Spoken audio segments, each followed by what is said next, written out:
আসসালামু আলাইকুম দর্শক বন্ধুরা, আজকে আমি খুব সুন্দর একটি পাতা নিয়ে হাজির হয়েছি। আপনারা এই পাতাকে সবাই চিনেন। প্রিয় দর্শক, এই পাতাকে বলা হয় পুদিনা পাতা। এই পুদিনা পাতা আমাদের মানব দেহে অত্যন্ত কাজ করে, তাই আজকে আমি এই ভিডিও নিয়ে হাজির হয়েছি। প্রিয় দর্শক, এখন গরমকাল, তাই আজকে আমার এই ভিডিও করা। আর বিশেষ করে পুদিনা পাতার বহু গুণাগুণ রয়েছে। প্রিয় দর্শক, এই পুদিনা পাতা গাছ দেখতে অনেক ছোট, কিন্তু এটার পাওয়ার অনেক বেশি। প্রিয় দর্শক, আমাদের মধ্যে অনেকের বদ হজম এবং গ্যাস্ট্রিক অম্বল হয়ে থাকে। হজম শক্তির জন্য অত্যন্ত কার্যকরী এই পুদিনা পাতা। এই পুদিনা পাতা যদি আপনারা সরিষা দিয়ে ভর্তা বানিয়ে গরম ভাত দিয়ে খেতে পারেন, তাহলে অত্যন্ত পেটের জন্য কাজ করে এবং হজম শক্তি বৃদ্ধি করে।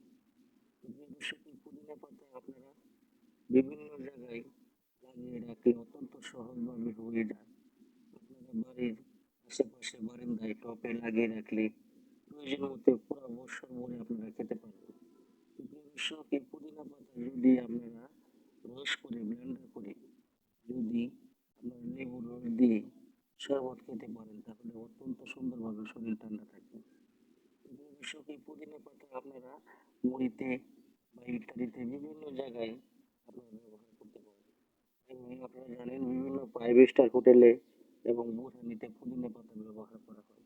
এই পুদিনা পাতার বহুত গুণাগুণ রয়েছে। প্রিয় দর্শক, আমি বলেছি পুদিনা পাতার ভর্তা সরিষা দিয়ে আপনারা বেটে গরম ভাত দিয়ে খেতে পারেন, তাহলে অত্যন্ত উপকার আসবে। এবং আপনারা এটা রস করে ব্লেন্ডার করে বিভিন্ন আমের সাথে, কাঁচা আমের সাথে জুস করে আপনারা খেতে পারেন, তাহলে শরীর ঠান্ডা থাকবে।